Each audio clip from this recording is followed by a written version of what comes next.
Oh my god! How can you not like widely loved food item? Why? Oh, gee, I don't know, it's just the colour. It's not quite the right shade. Yeah, if it were just a smidgen lighter, yeah, delicious. Gordon Ramsay approves. Bon appetit. But no, the colour is not correct. Therefore, I detest widely loved food item.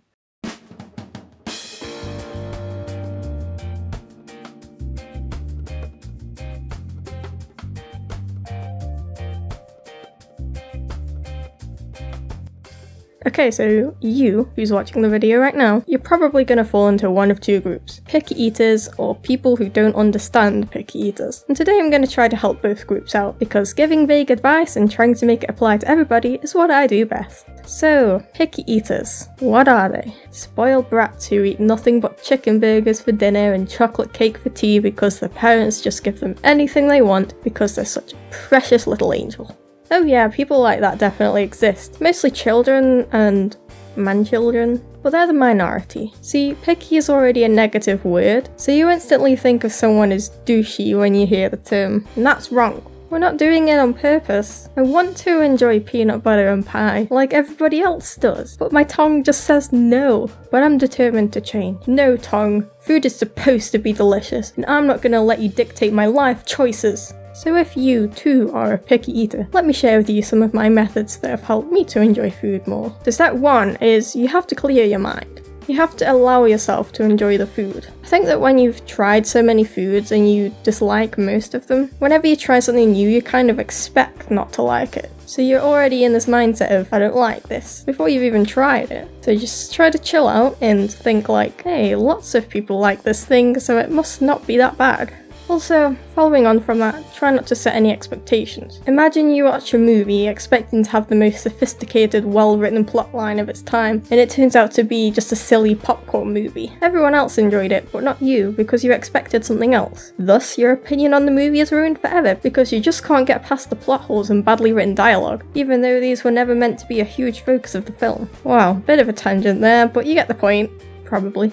You could try the opposite and purposefully go into it with really low expectations, but personally this doesn't really work for me. Like the point I made earlier, it kind of makes me dislike it before I even try it. I don't know if that makes sense, but it's fine. Okay, so when you do eat the food, or drink the drink, try to focus on what you like about it. Even if you hate most of it, try to focus on what you do like, which might be the texture, the fizziness, maybe even looks really nice. Try to enjoy the things that you like about it, and ignore what you dislike about it. It sounds kind of difficult, but after some practice, this is actually what helped me the most. Another thing that helps with general food you don't like is to try a high quality version of it. For example, after trying sushi for the first time from an English supermarket, I was like, But then I went to an actual sushi restaurant run by actual Asian people, which served fresh food that hadn't been kept in the fridge for weeks, and I was like, holy sushi, this is actually really good. But I know that you probably don't want to go to a restaurant and spend probably quite a lot of money on something when you don't know if you're going to regret it or not, especially if you're someone who already assumes they won't like anything else on the menu other than the stuff you already know. So you don't have to do that. Instead, when you go to a restaurant, ask the people you're with if they want to try what you've ordered and let them try yours. And if that's too weird for you, next time you go to one of these all-you-can-eat places, try all the things you've never had before. Just don't buy it from the reduced aisle at the back of the supermarket, because it's probably going to taste gross and put you off it forever.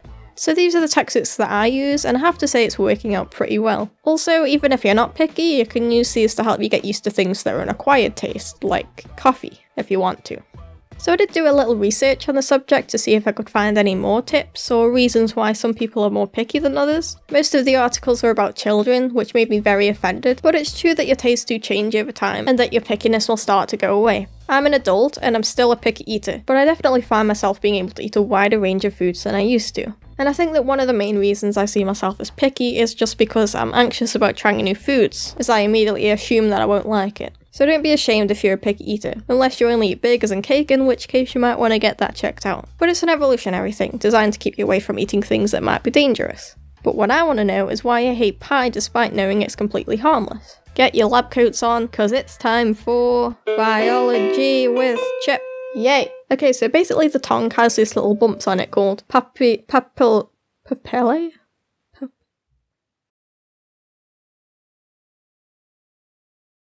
papilla. Yeah, that, which is where your taste buds are. And some people just have a lot more of these than others. It's mostly a genetic thing, which is why you'll usually have similar taste in food to your siblings. So, people who have more papilla have a stronger sense of taste and are less likely to enjoy spicy food, for example. The opposite is also true, that people with less taste buds are more likely to be able to handle spices, bitterness, etc. However, a lot of what influences what kind of food you like or dislike comes from what you eat while you're growing up. For example, I grew up in Britain, and as you may or may not know, British food tends to be pretty basic, which might be why I like my food simple. Another big part of it is based on what your mother eats while pregnant. If she eats a lot of chocolate, for example, you're probably gonna like chocolate too. You may also be familiar with this diagram. You may have also tried tasting things with different parts of your tongue as a kid. Well, it turns out this isn't even true. Apparently this diagram is a misinterpretation of this diagram, which was supposed to show how some areas of the tongue are more receptive to certain tastes, not that some areas of the tongue can only taste certain tastes. And this has been taught in schools. It got taught to me. I just feel so lied to. That's not relevant to my point, I just wanted to bring it up. This has been Biology with Chip. I'm not qualified. Boy, learning sure is fun. So in conclusion, don't feel bad about not liking certain foods, because it's not your fault. It's your genes' fault, and your mother's. But also try to be open about trying new stuff. If you do try out any of the suggestions I've made, please do let me know how it goes. I've never really seen or read anything about curing pickiness. So if you have any of your own experiences with learning to like food or drink, feel free to leave a comment. I'm actually aiming for weekly videos from now on, which I know is like a death sentence, but I think with some scheduling and good old motivation I can pull it off. So I hope you'll stick around, leave me your thoughts, and thanks for watching. My voice is dead.